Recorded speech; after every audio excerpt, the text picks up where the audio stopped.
is a senior environmental scientist for the Regional Water Board in San Diego, and he oversees the water quality monitoring, assessment, and research program there in San Diego, including the region's surface water ambient monitoring program, or SWAMP. He's currently the project lead for the San Diego region on adoption of biological objectives for perennial and intermittent streams. And speaking from personal experience, Chad's an awesome coworker and colleague and has a wealth of knowledge, and hopefully will help advance statewide protection of biological streams. So this next session, Chad, I'm going to hand off to you, and the floor is yours. All right, thanks, Allie. Like she said, my name is Chad Laughlin. I work down in the San Diego region, and I'm very excited about this session because it's all about temporary waters, which we have a lot of down here in San Diego. So the focus is really on intermittent and ephemeral streams today, or non-perennial and episodic streams, or really whatever you'd like to call them. But these are important water bodies. And I think today there's also going to be some vernal pools thrown in for good measure. So with that, let's kick it off with our first talk from Joe Morgan from US EPA. And just to introduce Joe, Joe Morgan is a life scientist with the wetlands section of US EPA in their Region 9 office in San Francisco. He coordinates Clean Water Act Section 404 permit reviews and jurisdictional assessments across the region, and is particularly focused on inland Northern California. He's also a project officer and technical contact for several EPA grants to state agencies and regional governments, including projects mapping Central Valley vernal pools and Delta aquatic resources. Joe lives in Oakland with his wife, Emily, and 13-month-old son, Finn. And his talk today is going to be about monitoring assessment tools that recognize the unique functions of California's temporary waters. So with that, take it away, Joe. Thank you, Chad. I'm excited to be here today to talk to all of you about two in particular of EPA's recent efforts to improve monitoring and assessment in temporary waters. Before I start, I'd like to acknowledge that I'm joining you virtually from the traditional lands of the Lishan and other Chochenyo-speaking people of the Eastern San Francisco Bay Area, who have stewarded these lands from time immemorial and continue to protect them today. During my presentation, I'll be discussing waters located on traditional indigenous lands across modern-day California, including vernal pools on the occupied lands of the Yokuts, Chukchansi, Miwok, Patwin, Nisenan, Nomalaki, Wintu, and Yana people. Many of you are already familiar with the wetland and riparian area monitoring plan, or RAMP framework. RAMP was developed by the California Wetlands Monitoring Workgroup and describes a comprehensive plan for monitoring aquatic resources in a watershed context. Driving concerns are used to identify monitoring questions and objectives, which then determine data needs. Data is collected and interpreted, then assessed in reports and archived in publicly available online databases for further use. Finally, results are used to inform driving concerns, which starts the process all over again. RAMP uses EPA's level 1, 2, 3 framework to differentiate between different data collection methods. Level 1 data over here include geographic inventories of different aquatic resource types. And an example of this is the California Aquatic Resource Inventory, CARI, or the broader National Hydrography Dataset, NHD. Level 2 data include rapid assessment of ecosystem function or conditions. You may be familiar already with the California Rapid Assessment Method, or CRAM, which is commonly used in the state. Level 3 data require more intensive protocols, such as water quality analytes or bioassessment. In this presentation, I'll be focusing on how EPA is working to improve monitoring and assessment in temporary waters. Different people use different terms to describe these types of ecosystems, but the definition that I'm using here is temporary waters, which are aquatic ecosystems that do not support surface water year-round. These waters are very widely distributed, especially in arid regions like much of California. They function differently than their perennially wet cousins. Biogeochemical processes are often similar to both aquatic and terrestrial ecosystems, but are strongly influenced by hydroperiod and drying. Temporary waters also provide different kinds of ecosystem services. Importantly, rather than directly supporting human uses, temporary waters more often provide distributed ecosystem services that support the broader aquatic and terrestrial environment. Here are a couple of photos of temporary waters in California. First, a tributary of Deer Creek in southern Sacramento County. Here is Olcott Lake, a temporary playa lake in southern Solano County under very wet conditions in 2017. Here's the same Olcott Lake in our very dry 2021 water year, showing how widely the wetness of temporary waters can change over time. Temporary waters pose a number of important monitoring challenges for resource managers and regulators. Since they are so numerous in arid regions, their distribution is not well understood. They are not mapped to the same precision as quote unquote blue line streams. Even where they are mapped, little information is available on the hydroperiod of temporary waters. For example, NHD uses the F code attribute to assign streams as either perennial, intermittent, or ephemeral, but these classifications are often inaccurate.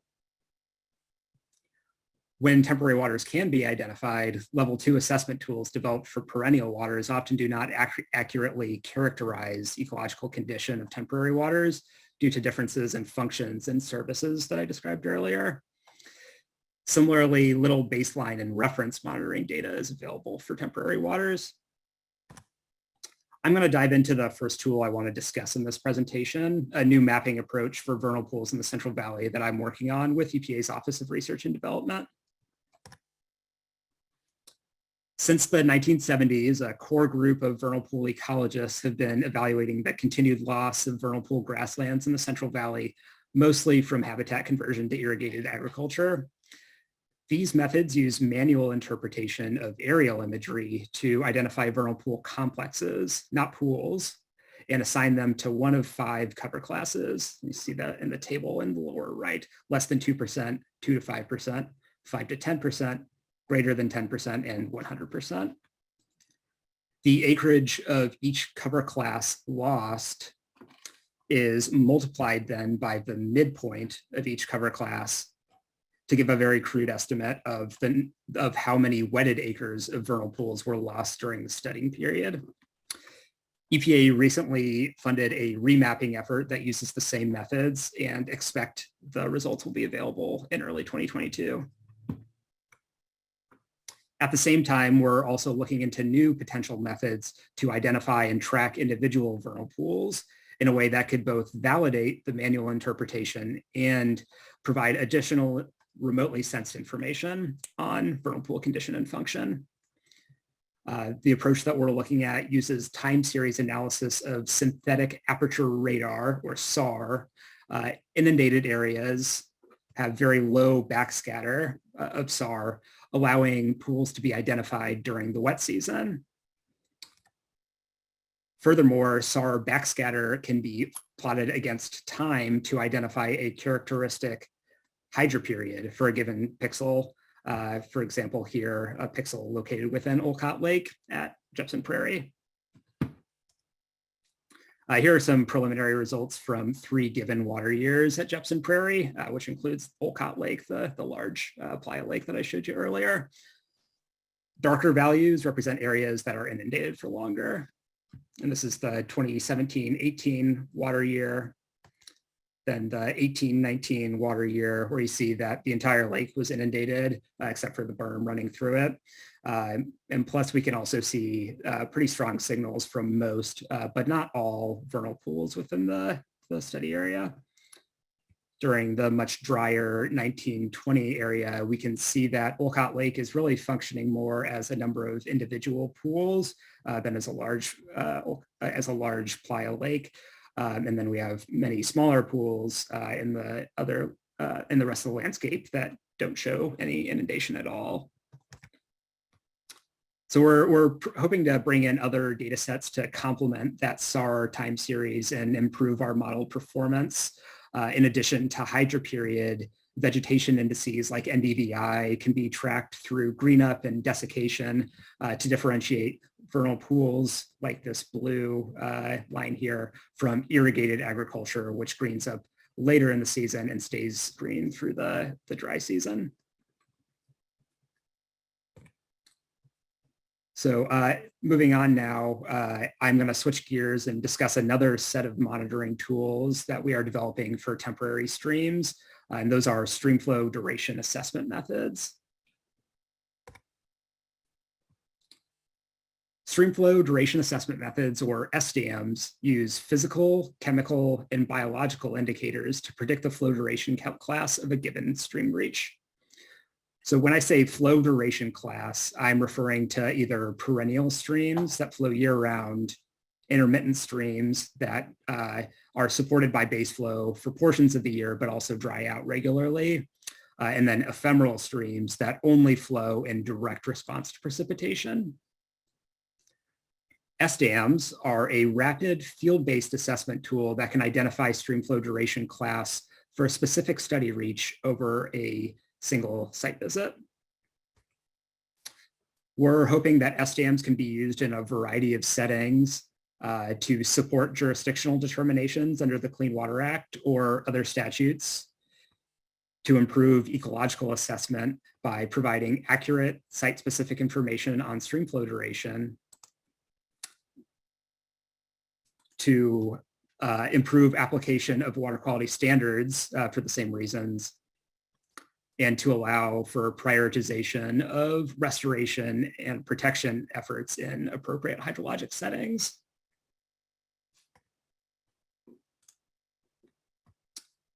In March of this year, EPA and the U.S. Army Corps of Engineers released a beta SDM for the Arid West ecoregion, which covers most of California except for the North Coast and Sierra Nevada mountains. The Arid West SDM uses only 5 indicators to identify streamflow duration class.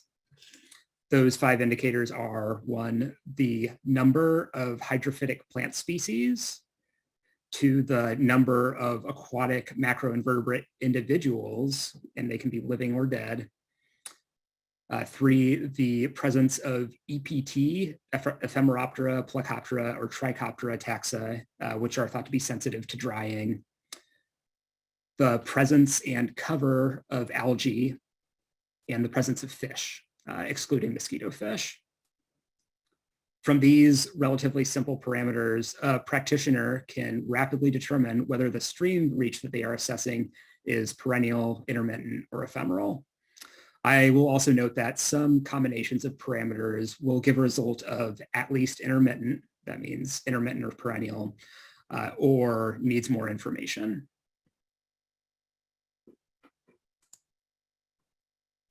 The beta SDM for the Arid West includes a manual that describes the protocol in detail, including instructions for data collection, interpretation, and reference images for aquatic macroinvertebrates commonly found throughout the ecoregion. The beta method has been found to be over 80% accurate in distinguishing ephemeral streams from intermittent and perennial streams, but additional information may be needed to supplement SDM assessments if greater accuracy is desired. Thanks for sticking with me. Here are a couple of next steps / ongoing work for Central Valley vernal pools and streamflow duration assessment methods. For vernal pools, we're wrapping up the development of the automated mapping methodology that I described earlier, and we'll be using it to assess 3 pilot regions in the northern, central, and southern Central Valley. Under the same grant that is remapping using the manual methods, SFEI is also conducting a range-wide ambient assessment of vernal pool condition and also developing habitat development curves for restored vernal pool sites. We also funded a separate 2019 proposal that will use these findings with other information to develop landscape conservation strategies for 10 vernal pool ecoregions across the Central Valley and also the Modoc Plateau.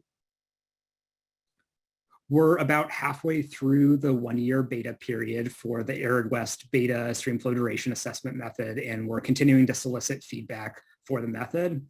We're also preparing to release a beta method for the Western Mountains ecoregion that would cover the remainder of California, that is the North Coast and Sierra Nevada mountains. We're working with the California Wetlands Monitoring Workgroup to crosswalk SDAM with the California Aquatic Resources Inventory, CARI, and the California Rapid Assessment Method, CRAM, classifications, and to integrate SDAMs in level 2 assessments of condition. We're hoping that this will encourage wider use of the SDAM beyond just regulatory settings, especially in watershed scale assessments of streamflow duration. Last, I'd like to acknowledge the many contributors to this work. The SFEI team working on the vernal pool mapping and condition assessment products I described before, the EPA Office of Research and Development team that's developing the automated mapping methods I discussed. And then last but not least, the SDAM project delivery team, contractors, and regional steering committee that have been working on the Arid West and Western Mountains SDAMs. And with that, I will conclude and ask for any questions. Please feel free to contact me with any questions or feedback. All right, thanks, Joe.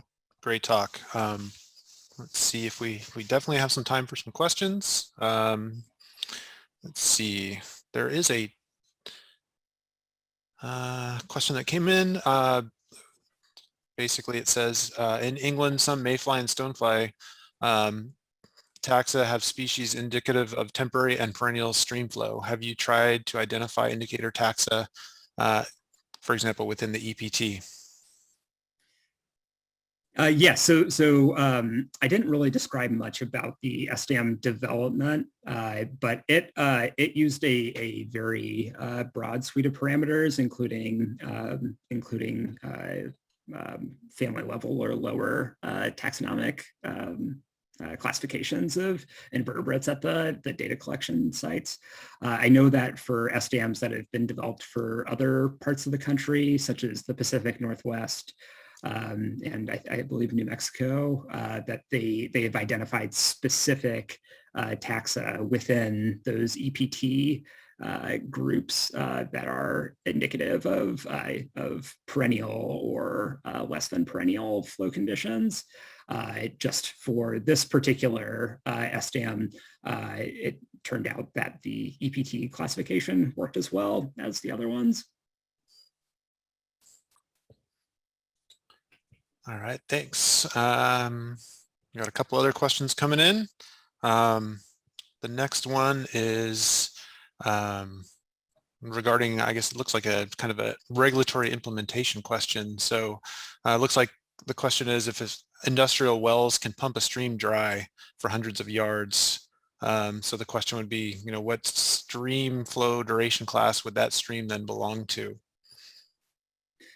Yeah, that's a great question. So SDAMs are developed to be independent of the particular mechanism for drying, whether it's due to base flow recession or the loss of snowpack, and presumably should work just as well for streams that are being dewatered by groundwater pumping. I'll note that we're in the preliminary stages of developing a SDAM for the Hawaiian Islands, where most non-perennial streams are go dry due to diversions rather than for natural reasons. I hope that addressed that question. Thanks. And there's another question that's pretty similar. I think maybe you answered it, but I'll read it to see if you have anything to add. How do we assess if the SDAM is a good method for our system? Does it have to be a natural stream, or can it be hydromodified or moderately regulated flow channel? Yeah, so in developing these, we really wanted to make sure that it worked as well for highly modified systems, as well as more pristine or less anthropogenically modified systems. So it should work just as well. I'll continue to note that this is a beta method, and we're continuing to collect data, including in hydromodified systems. So if you have any comments on the performance of the method in modified systems, I'd be very interested in hearing about it. All right. Looks like we have another question that came in. Is or will the SAR data be made available to the public, and is it collected yearly? Yeah, so we collected the SAR data under contract to a company called Planet Watchers, and our intent is to make that data available on at least on the EPA geo platform, and then what we're also hoping to develop from this product, from this effort with Office of Research and Development, is essentially a product where you could plug in your own remotely sensed SAR data for a given area and identify vernal pools based on their SAR signature, along with any other parameters that we choose to include in the model.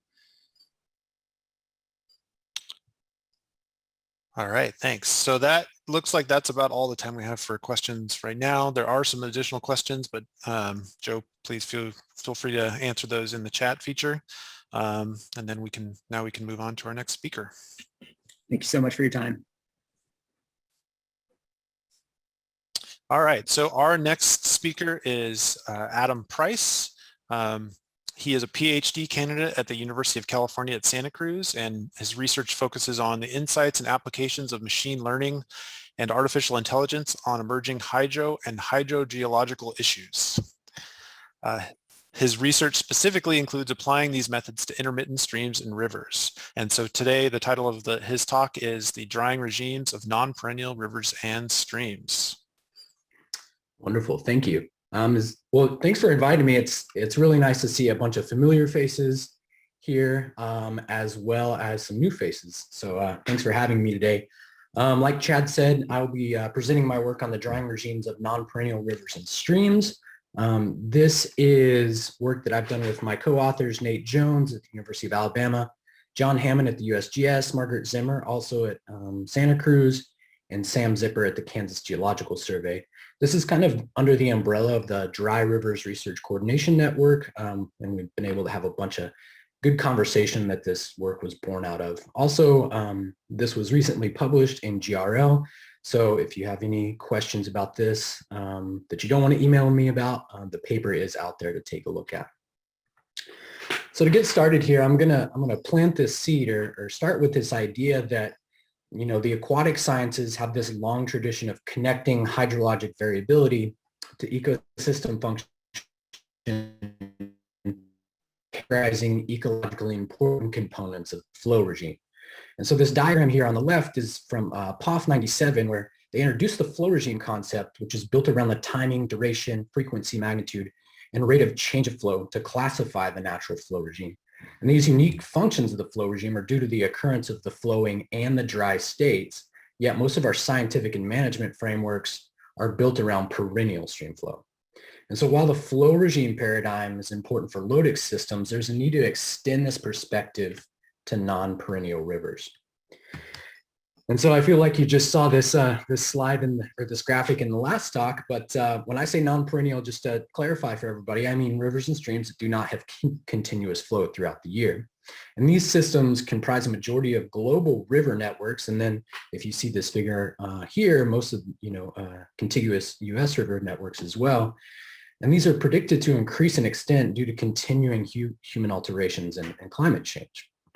And across spatial scales, non-perennial rivers play an important role in material storage, downstream transport, habitat partitioning for riparian areas and aquatic ecosystem, as well as the biogeochemical processing of carbon.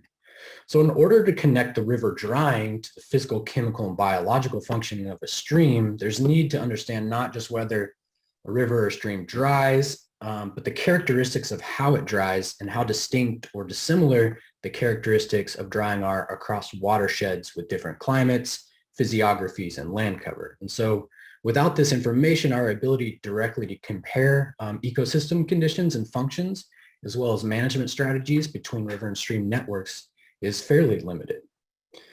So in this study, we complement the flow regime concept that I introduced in the first slide by presenting a hydrological framework for the drying regime here on the right-hand side, which focuses on the timing, duration, frequency, and magnitude and rate of change of drying in terms of drying. So focusing on the hydrologic signatures of drying extends the flow regime's paradigm into relatively uncharted waters, pun intended, of non-perennial streams and rivers and their ecosystem functions. And furthermore, we recognize that drying is a complex hydrologic process that impacts ecological, chemical, and physical characteristics of river and stream systems across CONUS. So the questions that I'm going to try to answer today, or that our study aims to answer, are there a contiguous scale, contiguous U.S. pattern scale, that indicate the presence of distinct drying regimes? And then how do these drying regimes vary both in space and in time? And then the last question are what climate and watershed characteristics are most important in determining a drying regime? So in order to formulate this framework, we first needed to define a drying event. In our study, we defined a drying event as an antecedent peak directly preceding a zero or a no flow event, all the way through that no flow duration until we see the reemergence of flow. So now that we have this drying event, we're able to calculate these hydrologic signatures of drying. So we have the value of our antecedent peak quantile. We have a bunch of timing metrics with the dry date, the drying event start, the dry date start, which is where you have no flow, and then a drying event end where we have that reemergence of flow. You also have some timing aspects here with the length of the dry down duration, the no flow duration, but then we're getting at this rate of change with the drying rate. So how fast, or what the rate of change is from that antecedent peak to that 0 point. And so the data set that we used was the USGS Gauges 2 data set, where we isolated 25,207 of these unique drying events. Our time period was from 1979 to 2016, and we utilized 894 USGS stream gauges. Unfortunately, the spatial distribution of these gauges didn't come up here, but there is a pretty wide and distributed spatial distribution of gauges where we have reference and non-reference gauges. And so, these reference gauges we're considering as minimally impacted gauges, and then the non-reference gauges being the opposite of that. Additionally, for our kind of spatial grouping in this study, we use the EPA level 1 ecoregions that are kind of distributed across CONUS. And so using these hydrologic signatures of drying, we use clustering to try to group these into drying regimes. And so the plot on the right-hand side is the principal component plot, and then the points are colored by the clusters that we got from our k-means clustering as a function of what those cluster numbers were. Throughout the kind of this point in the rest of the talk, I'll use clusters and drying regimes interchangeably. But anyway, we use k-means clustering, and we used 4 hydrologic signatures of drying. So we used dry down duration, which is the duration and rate of drying in our kind of conceptual framework. Our no flow duration, so that would be a duration in our framework. Antecedent peak quantile, which would be a magnitude, and then a drying rate, which is the rate of change of flow. If we look at how these clusters group, you can see here on the right-hand side a simple bar plot that is our hydrologic signatures of drying as a function of cluster membership. And I'll actually just walk through these pretty briefly here. So our cluster number 1, or drying regime number 1, we're quantifying as quantifying as our flashy cluster, and these would be kind of ephemeral streams that we're imagining. It's about 18% of all of our events, very flashy drying events, that was characterized by a very rapid drying rate that you can see here on this upper right plot. A very short dry down duration, which is the upper left plot, and the very short no flow duration, which is the lower left plot here. Examples of these streams would be streams with minimal groundwater sources or experience very flashy flow events. Our next cluster here is our long no flow duration cluster. So intermittent streams that have this kind of seasonal component to them. 4% of all events fell into this cluster. It was a very rare drying event that happened. They had a very long dry down, very long no flow duration. And so that long no flow duration is there in the bottom left plot. Examples of these streams would be streams in Mediterranean climates, so a strong seasonal input or a very large storage component. Our cluster number 3 was our low peak quantile cluster, and so these would be our intermittent groundwater type streams. 39% of all events fell. 39% of all events fell into this cluster, and about 91% of gauges had an event in this cluster. This was mostly characterized by this low peak quantile, which is very striking in this bottom right plot here, a shorter no flow duration and a long dry down duration. And examples are streams where groundwater slows drying. And then our last cluster here, I like to term as the average Jane Joe cluster. This would be the intermittent flashy streams. And so a very similarly common cluster where 39% of all events fell into this regime or cluster and about 75% of all gauges. And what's defining about this cluster is it's defined by the median behavior across all of these different hydrologic signatures of drying. Examples of this cluster would be streams with frequent input but disconnect fairly quickly. And so to kind of look at we see that all of these clusters group into these 4 coherent groups, but what does that look like temporally? And what we see is these clusters exhibit substantial temporal variability. And so if we look at the plot here on the right, the upper plot is the number of drying events as a function of month throughout the year. And then the bottom plot is a proportion of drying events as a function of month throughout the year. And so as we see here in this upper plot that most events occurred during the summer independent of clustering. We'll kind of walk through where the different clusters kind of fell out temporally here. So cluster 1 was pretty constant, but had an increase in September to October. Cluster 2, pretty constant, but had that kind of late season, November to December increase in number of drying events. Cluster 3 has had very high seasonality with about 40% of all events occurring from the June to August range. And then in the lower cluster, you can see that the proportion of events is dominated by cluster 3 in those summertime, in that summertime period. And then cluster 4 additionally had very high seasonality, but that had that earlier peak in that May to June time period. And so these clusters, interestingly, lacked regional coherence. This plot here is a map of the CONUS US, faceted by the different cluster membership, and then the alpha, or the kind of transparency of the dots, is the proportion of events that fall into that cluster. And so the fact that the clusters lacked regional coherence in this at the event scale drying regime is kind of a novel finding in itself that contrasts with a lot of other work with no flow studies that found that there were strong regional patterns around the mean annual timing and the annual fraction of no flow. And so climate is a primary driver, which are these colors in the background here. Though our spatial results highlight that the localized conditions appear to impact drying characteristics at the event scale. And so this limited regional coherence of the clusters indicate a larger role of the local physiographic and land cover characteristics that influence the hydrologic signatures of drying that we honestly didn't expect. And so in order to get at what's actually driving the cluster membership, we have this huge data set from the Gauges 2 data set, and we performed some random forest analyses to determine what actually determines the cluster membership.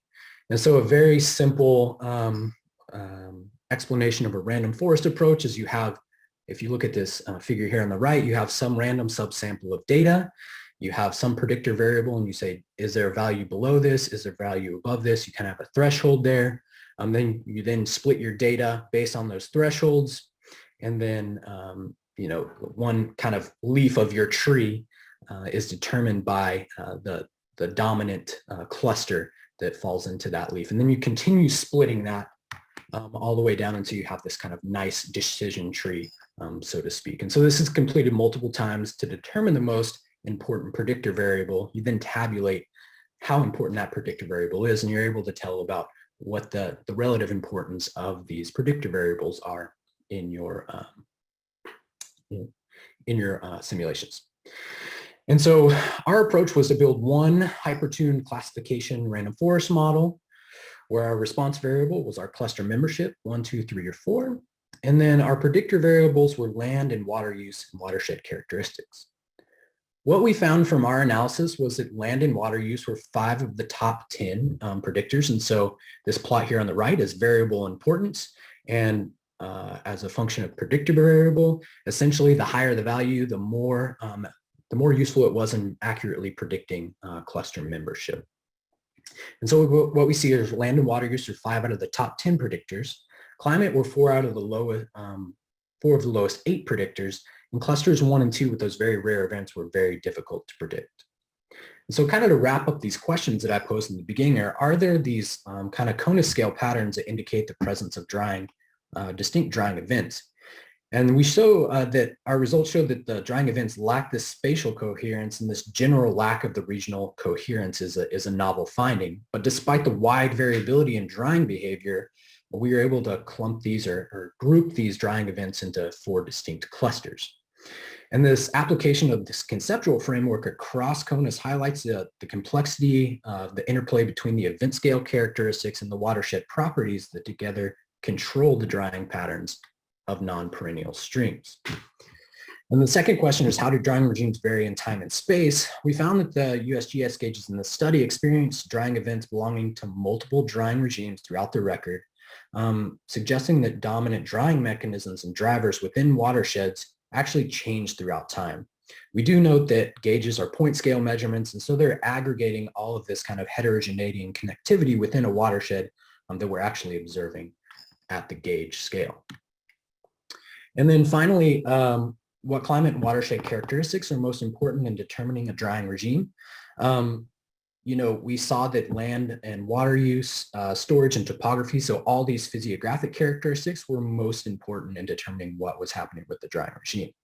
And so these drivers of the drying regimes are not only linked to the specific land use cover and categories, but also to the resulting behavior or mechanism responsible for altering flow within these systems. The combination of these kind of act like a template, which then climate acts upon to determine the eventual drying regimes. This result was very surprising to us, but it kind of illustrates the power of these data-driven approaches to pull out these interesting relationships within hydrology. And with the limited time I have left, I'm just going to kind of run through these last couple slides. And we just think that this drying regime framework could be used to understand the range of drying characteristics in time and in space, examine how these drying characteristics change throughout time, could change in the future. It also enhances our understanding of how internal watershed properties store and release water to drive this annual variability in stream drying. Also, it could be used to link these ecological and biological parameters with drying regimes. And then we could also maybe use it, or it could be used to fine-tune ecosystem and water resource management practices.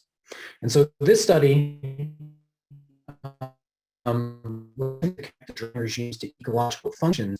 And my call to this community is, do you have an answer how we can connect these drying, these hydrologic signatures of drying to ecological, chemical, or biological relevance in these different systems? And what might these connections be? And so with that, I would say use our data. This is publicly available data that's up on Quasi-HydroShare. So I would encourage you to look at that, but also would love to make any kind of collaborations to kind of take this work a little more out of the hydrosphere into the ecosphere and all the other spheres. So anyway, with that, I will wrap up. Thank you so much. All right. Thank you, Adam, for that great talk.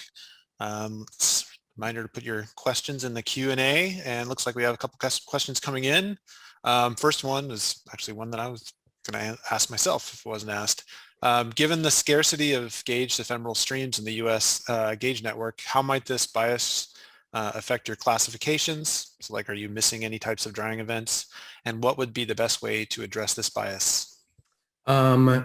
Yeah, so I think I'll start with the end of Raphael's question first. The best way to address this bias would be more gauging. That would be that would be wonderful. Yeah, I'm going to stray away from directly saying that we have bias in here and saying that yes, there is this kind of preferential gaugings of these ephemeral streams. So yeah, we do have a little bit of bias. We may have a little bit of bias in the data, but we can only correct for that if we have more data. And so we were kind of used what we had, and we identified that within our paper that says like, okay, this is actually skewed a little more towards this, but that's the data we had to work with. So thanks. There is another question. Before I get to that, I would just ask a follow-up question along those lines. Be a little selfish on my part. So, given that question, if the USGS basically said, hey, Adam, we're going to hire you tomorrow and give you a huge boatload of money to put in gauge systems in California, what would your priorities be based on like stream types, geographic areas? What would you consider? Yeah, not to kind of punt that question, but I think that what actually needs to happen is we need to kind of focus on gauging those areas that are the most important to the community as a whole. As a hydrologist, I'm like, yeah, let's, do kind of a representative sample, but I think we really need to focus on these areas that do go dry. I mean, we are seeing an increase of non-perennial streams across the US and particularly in California, but where those systems are going to be heavily impacted. And if we can connect this framework to, the broader community as a whole, I think we can actually, target where we put those stream gauges. So I would say that would be my answer, is to try to connect it to the community as a whole, and then maybe we could figure out where those gauges would go. So. All right, next question that came in is, why would you expect a site's drying regime to change seasonally? Wouldn't you want a drying or flow regime to represent annual variation? Yeah, so the first part of the question is why would you expect it to change seasonally? And so what we think is happening is this land cover, kind of the physiography of the watershed is this template that the climate acts upon. And so what we actually think is happening is some of the seasonality with the climate is actually acting upon those watershed characteristics. And so the differences in, your climate at the different times of the year, so you're actually giving you these different drying events. But what's actually important in defining those is kind of those watershed characteristics. Great question, though. All right, and it looks like we have one more question, which we do have time for. And this one is kind of linking it to forest management. So the question is, Stephen Brantley of the Jones Center replaced commercial loblolly and slash pines with longleaf pines in a third of a watershed and got a 9% increase in water yields. So the question is, how many clusters are anthropogenically driven, and would something like prescribed fire change those clustering or those clusters? Yeah, that's an interesting question to kind of answer the first part of that about anthropogenically driven. We did do some statistical tests to test the distributions between the clusters of a reference and a non-reference gauge, and we didn't find any statistical differences there.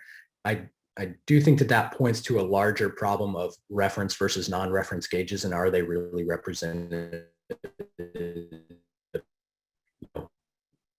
systems?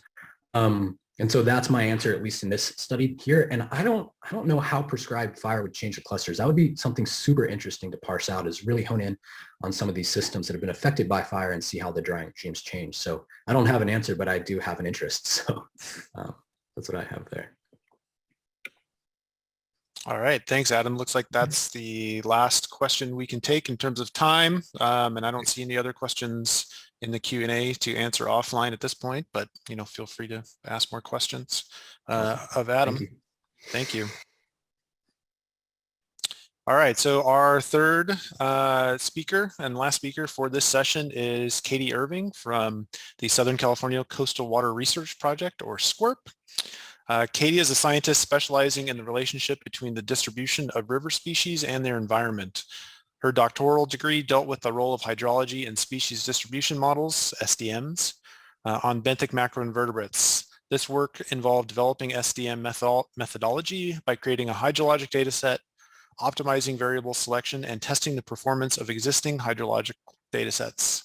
Her current research with SCWRP is focusing on the effects of hydrologic alteration through the development of flow ecology models, aiming to conserve the health of Californian streams. Katie received her doctoral degree from Berlin's Leibniz Institute for Freshwater Ecology and Inland Fisheries, her Master's of Science degree in Freshwater and Marine Ecology from Queen Mary University of London, and her Bachelor's in Marine Biology from the University of Plymouth. And her talk today is on establishing flow targets for management through flow ecology analysis, a functional flow ecology approach. Hi there. Yeah, thanks, Chad. Thank you everyone for coming and listening to the talks today. I'm going to talk about our application of flow ecology analysis for prioritization. So just a little bit of background. We're all very aware that flow alteration is a pervasive issue around California, and that does impact biological condition. But in order to manage for flow alteration, we need to really understand the level and pattern of alteration and how that actually affects biological communities. That knowledge is going to help us with prioritizing locations if we want to do restoration or flow management activities in those areas. So this study is actually part of a wider study with the overall objective to develop tools and data sets to inform management decisions. This particular study is looking at how to evaluate biological alteration for prioritization, and we do that through flow ecology analysis. Just to be explicit, what I mean by biological alteration is where flow alteration is impacting biology. So you'll hear that term a lot in the next sort of 15 minutes. So basically through flow ecology analysis, there are many decisions to make, there are many things to consider. So we've set up this kind of process that observes certain criteria to try and get the best out of a flow ecology analysis. So those criteria basically aim to protect multiple biological assemblages. So not just focusing on one, because focusing on one may compromise another. We also only want to make sure that areas aren't misclassified. Perhaps there's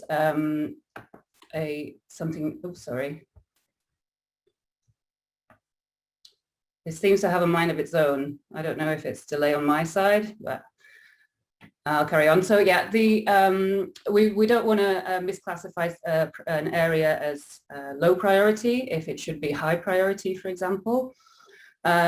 Also, we want to make sure we're using the most relevant seasonal flow components. And also something very important, we need to make sure that our analysis has an appropriate level of sensitivity.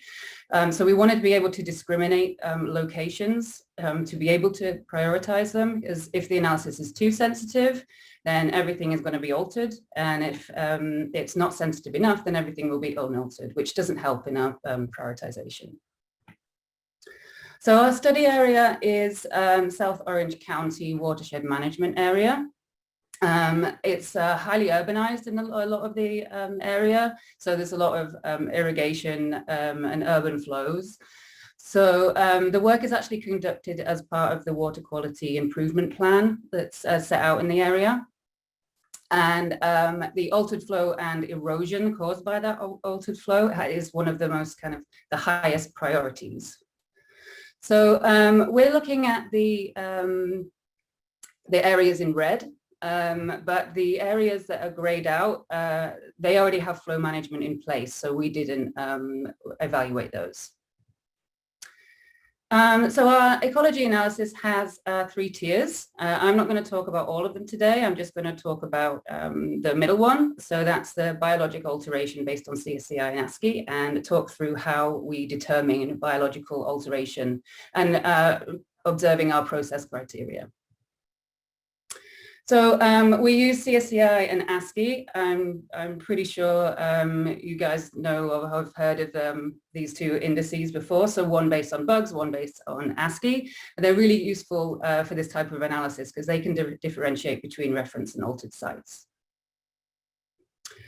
In terms of the flow, we're using functional flow metrics. So 5 functional flow components have been outlined for California. And they describe seasonal flow components such as fall pulse flow, wet season base flow and peak flow, spring recession, and dry season base flow. And within those components, there are individual metrics that describe magnitude, timing, duration, frequency and rate of change of these seasonal flow events.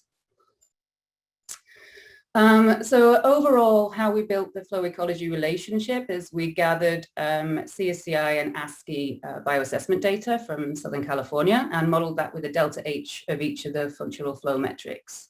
So the bioassessment sites are the black dots in the map there, and our study area is there in blue.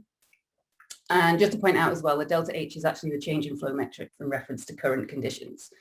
So we first performed boosted regression trees, and that was to look at how important each of the flow metrics were for the indices. And then the flow ecology analysis itself was done through logistic regression. And that was to predict healthy scores and assess the strength of the relationship.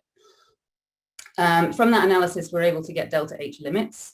And that's what we projected into the study area. So the first kind of main job was to find the most relevant or most important seasonal flow components or seasonal metrics. And we had this kind of filtering process that we went through to decide on that. So first of all, we kept the most important metrics from the boosted regression trees. We also made sure that we removed variables that were highly correlated. We also want to make sure that there was enough data density, so relationships weren't driven by one or two data points. And we wanted to make sure we use metrics that can actually be influenced through management actions. So this is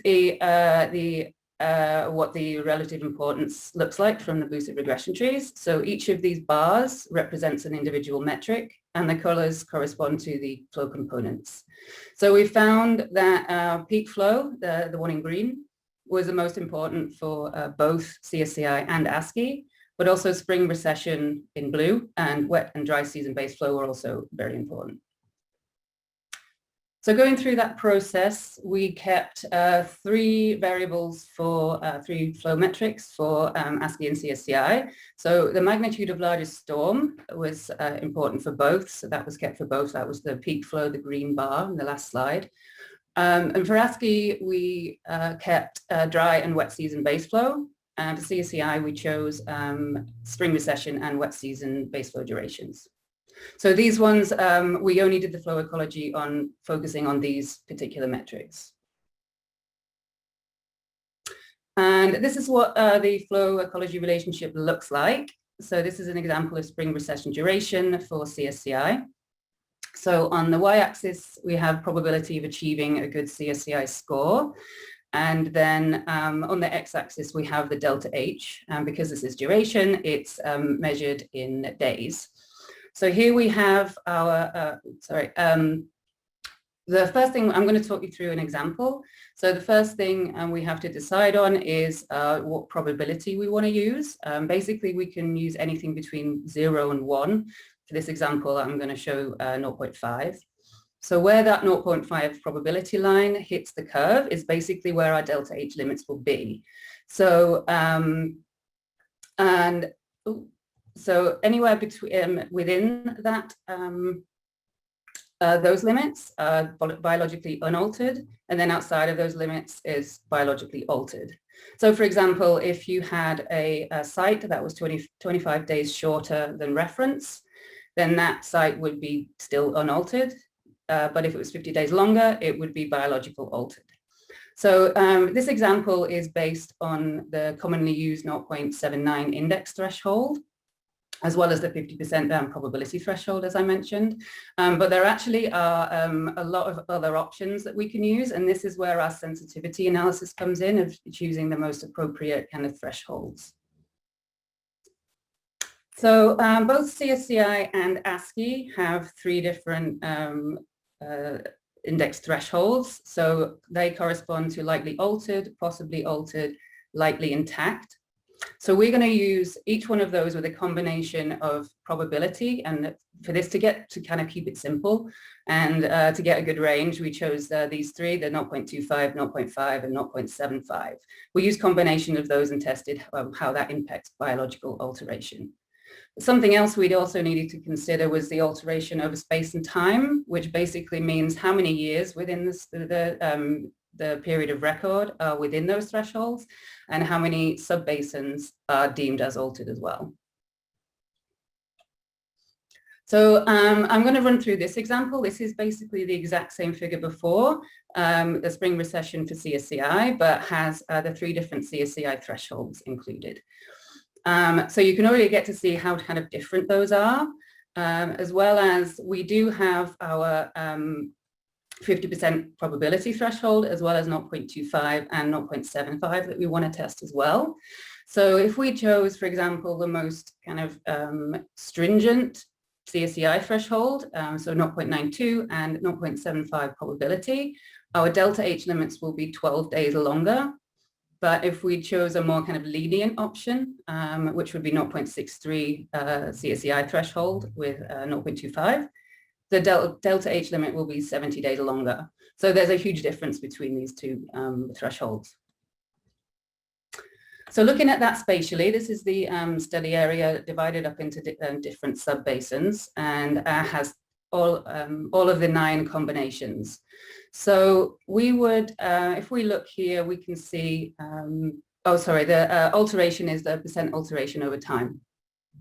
So the more yellow is basically the less alteration, and the more dark blue is the more alteration within the study area. So if we look at the most lenient option again, I don't know if you can see my cursor, that would be up here. So we're looking at kind of much lower alteration than, for example, the more conservative option, which is down here, which is much more dark blue. But for us, we want to look at prioritization. We want to be able to discriminate. Those 2 examples aren't actually that helpful for us, because we want to make sure we have something in the middle.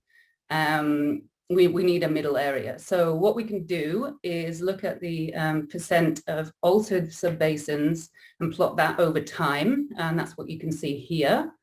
So each different line is a different combination of probability and the CSCI threshold.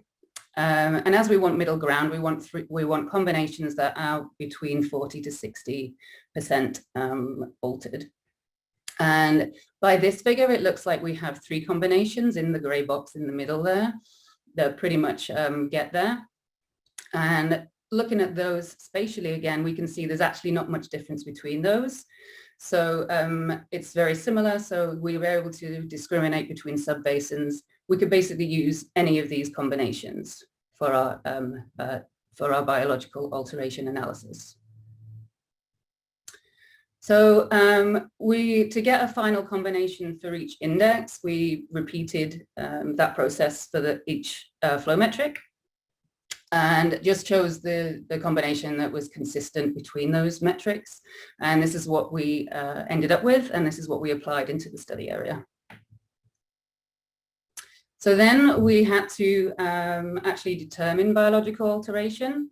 So for each metric, that was deemed altered if the delta H falls outside the limits, and unaltered if it was within those limits, like I showed on the figure. And then the individual subbasin was classed as lightly altered if 2 of the flow metrics were altered for 50% of the years. So that gave us prioritization map for CSCI and ASCII. So the likely altered is there in red, and you can already see kind of differences between CSCI and ASCII. For example, this is Aliso Creek up here. It's a lot more altered for ASCII than for CSCI. So then we actually want to synthesize the indices here, because we want to make sure that we're looking at both. So for each subbasin, we classed high priority if both indices were altered, then medium priority if only one index was altered, and then low priority if neither were. And that's when we get this map here. So this is the final prioritization. So we have 11 subbasins that were classed as high priority, 25 were classed as low priority. And then what is interesting is 24 were classed as medium priority. And these are they're pretty important ones, and because these are the ones that could have potentially been missed if we only focused in on one biological group. They could have been either ignored or they could have been classed as a high priority if that was the way in the individual prioritization.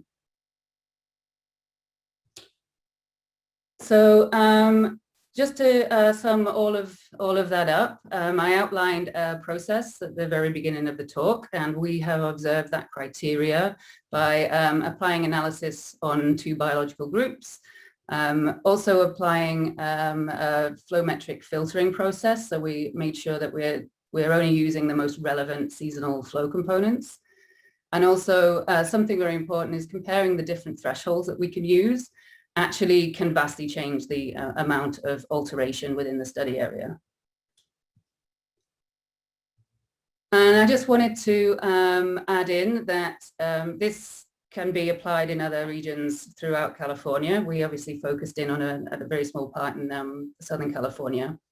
But we have such a wealth of bioassessment data, this could be applied anywhere. It's also, we have looked at this through a statewide analysis led by Ryan Peake, which using observed data. And it can also be used as a component of, say, the California Environmental Flows Framework. Yeah, that's everything from me. Sorry about the technical issues, but I hope you could follow along okay. All right, thanks, Katie. Let's see, if you have any questions, please go ahead and put them in the Q&A. We do have plenty of time for questions. It looks like we have one question that's come in so far. Can you please put a citation in the chat for this work? So yeah. people can digest it. So yeah, that's a pretty easy thing to do. Can you do that? Well, the actual paper for this is in review, so it may have to wait, but I can send some information over.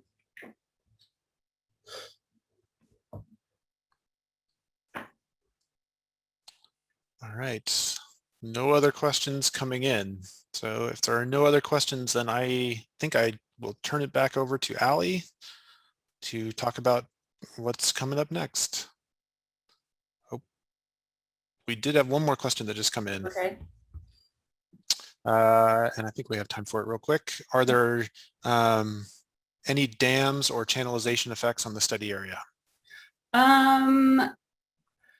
Yeah, I mean, it's not, there's not so much damming as the main kind of issue with flow alteration comes from urban flows. So a lot of effluent, there's a lot of channel erosion and the channels are kind of being incised rather than actual damming activities. All right, thank you, Katie.